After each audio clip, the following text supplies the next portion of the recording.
So, tell me your story. Well, Bart was homeless. I'm just kidding. I'm just kidding. You want to tell the story? When did y'all meet? You tell it. We met. Actually, I didn't meet him. I met a 14-year-old boy, my first day of school, freshman year in high school, who sat right behind me in, I believe it was history class. And the first thing he told me was like, "Oh my God, where did you get your boots?" And I was like, "Why?" You know, because of course you gotta have that Latin attitude. That was me. Yeah. And then the rest is history. We became like BFFs. And then at the age of 16, I think puberty hit or something, and all of a sudden I realized I always knew he had a twin brother, but I didn't know his twin brother. And that's when this guy came into the picture at 16, right, honey? Yep. So. That was that sophomore year? Junior year. Junior year. Yeah, right before junior year. So I guess my heart Wait, was how did stolen you by not two know boys. I mean, I knew your twin brother, but I didn't know your twin brother. it hadn't hit you that like, Yeah. Yeah. oh, he's... So I was like, oh, okay, it's Bret and Bart. But then it was like, oh, it's Bret and Bart. Do you remember that, Bart? Yeah, I remember. When that. do you remember when you first met Audrey? I remember the first time that I really noticed Audrey. Well, she showed up at the house one day looking for you, and you weren't there. And I ended up having to give her a ride back to her house. And it was then I was like, well, okay, who's this girl? And I was like, where real are cute. we going with this? So that was the first day that she really caught my eye. But do you remember like when she would hang out with me before that at all? Yeah. I think we were totally annoying. Were you like, oh my God, they're crazy? Yeah, y'all used to get on my nerves. How so? What did we do? Just super outgoing. You know, I'm pretty introverted, and y'all were just always bubbly and outgoing, and it would just, I don't know, it's like shaking a rattled cage a little bit. We used to sing our favorite song. Oh, I hate your songs. I used to hate your songs. What? Which one? Like this name one? Like name Lisa Loeb. Yeah. You say I only hear what I want to. Y'all used to torment me. But I like, have you ever touched a bra strap in the afternoon? I can handle some of that, Rest but your bosom where your like Bra I strap's can't, been. I can't do Alanis Morissette. Why not? She's amazing. So, what was that time in high school where you lived with Audrey? When was that? Our senior year? That was senior year. During the ice storm? That was. No, you that didn't was, live with me. You ran away from home and lived with John Raymer because of me. Tell that story. Yeah. You got mad at your parents. Well, like that. Mom and You never lived with Dad me. were cornering me and telling me that. He was prepare for his They- future. Yeah, they were trying to get me geared up for college, and that I needed to make some changes, and that they thought that Audrey and I were moving a little too fast, and that they knew that we were intimate, and that Yeah. You're like putting that on. So what? You're married. Come on. it's okay. High school. So They didn't like it. they didn't like it, and they were kind of like, I don't know, more or less trying to get me to straighten up, and I just was like, So he got dramatic because that's what Shuford boys do. And he ran away and went to go live with his friend. no, I went and stayed with my friend's grandmother, and she Yeah. died. That's not funny, but oh my God. It's pretty damn funny. I stayed with her for. With John Raymer? Yeah, Yeah. I was His living grandmother with John died? Raymer's Happy grandmother. birthday, John, by the way. Today's his birthday, I think. I was living with John Raymer's grandmother for like 3 weeks, and then she passed away while I was Wow. living there. And so I went and stayed with John Raymer and his dad. And then he passed. No, I'm just kidding. And so I never really moved back home after that. Really? Yeah, you did. senior year, you went back home? I did. Yeah. But not for long, right? Because then you I mean, No, it went senior off. year. months. for It was se- yeah, months. he had I was like. gone for months. Kind of remember that, very vaguely. So then you went to college, like at Stephen F. Austin, for like what, a year? A year. And then you went to Louisiana. Louisiana for Yeah. culinary I school. moved back home for a summer and realized that I wanted to cook. And then I went to culinary art school in Louisiana. And you lived with Todd at the time. LSU, lived with Todd. Explain or describe your experience of living with Todd Shuford. Oh my God. It started off great. We partied like animals. And, Party like a rock star. and then our relationship became a little destructive. We were just drinking and Enabling each other. smoking, and his grades were falling off, and I wasn't doing very well in culinary art school, and I wanted to party on. So Do you remember when I came and visited you guys? No. When you guys were living together? You don't remember that I came for like 2 days. I cleaned your apartment because it was filthy. It was like disgusting. I cleaned it like top to bottom, then took you guys out to some gay club or gay bar or Oh, I something. remember that. And we did, I met some guy and did ecstasy with him or something crazy like that. And then I stayed at your now clean apartment, which didn't stay clean for long. Remember, I entered a wet boxer contest. You did! contest and got second place. At a gay club. At the gay club, that's right, in Baton Rouge. He's all proud.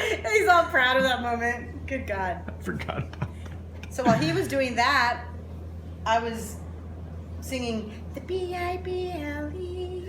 Yes, that's the book for me. Where was that? I think I was at Lakewood. At Lakewood Church. Were you at in Lakewood? Houston. Yeah. I was already there. But Audrey, so you and Bart lost touch. Yeah, for years. And for then- years.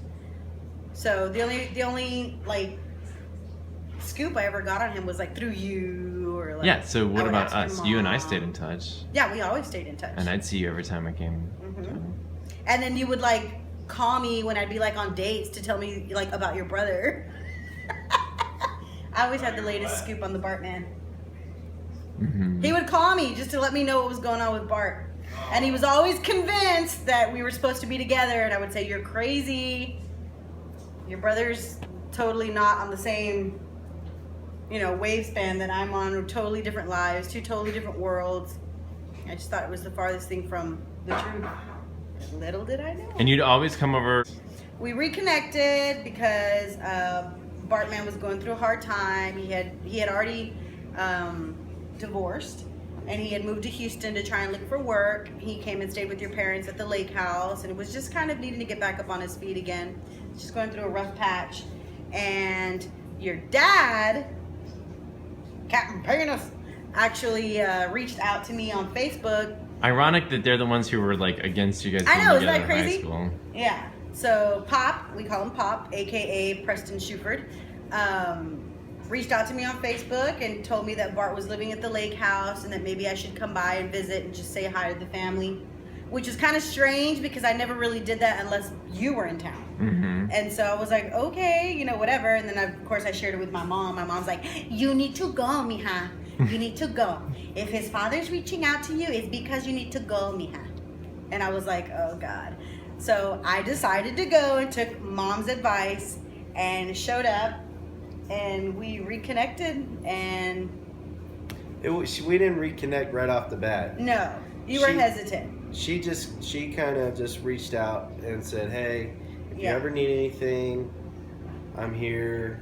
You can call me anytime. We can hang out if you want, whatever." I just felt like you really needed a friend. I mean, I wasn't looking for anything more than that, and I know you needed one. Really? I promise, really. I believe just it.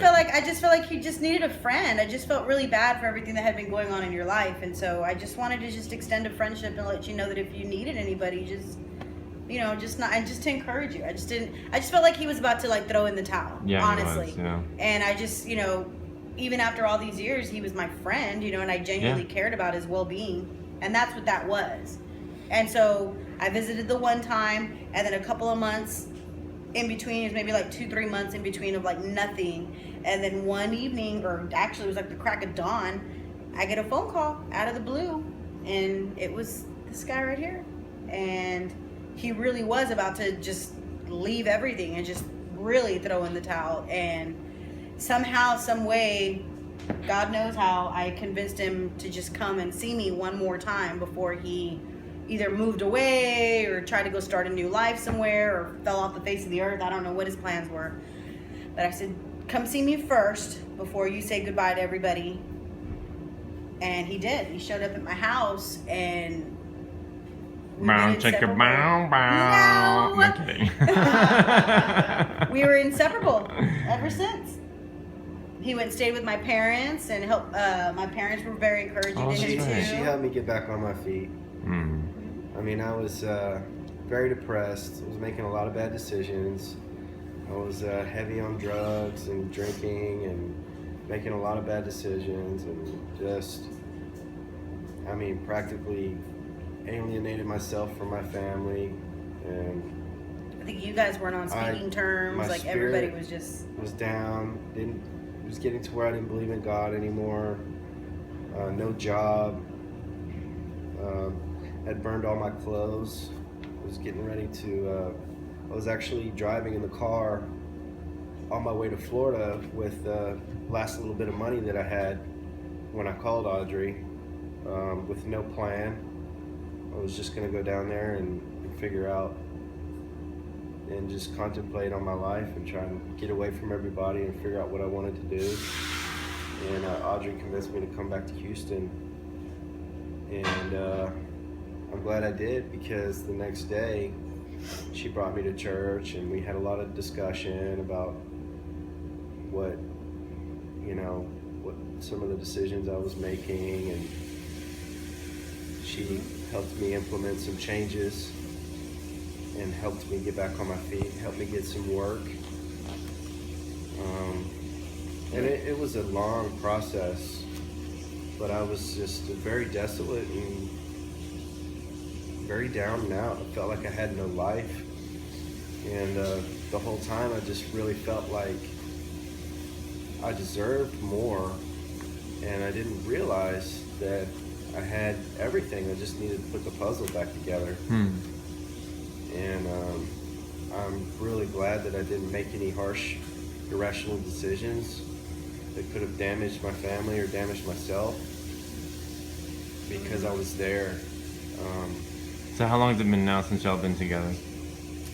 2014. Got married in 2015. Got pregnant in 2015. Here we are 2016, and we have a beautiful baby Preston. And he's 10 months old now, and it's as if it's a totally different life. But isn't it like you get, like, the time never passed? Yeah. Almost like all that time where you guys didn't connect. It's like there was a pause button. Right. It was like there was a pause button, and then all of a sudden, like in the past, going on 3 years now, everything was like fast forwarded and put back into place as if it should have always been what it is now. Do you agree, Bart? Yeah, totally. Thanks for sharing your story. Thank you. Bacon makes it I hope better. it's encouraging to somebody just to hang in there. Thank you. Yeah.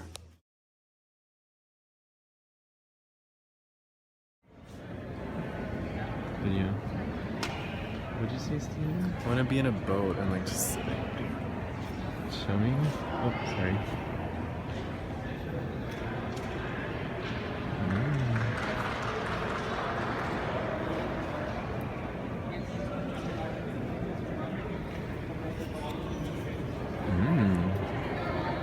I want Steven to be in a boat so he can just Rescue you.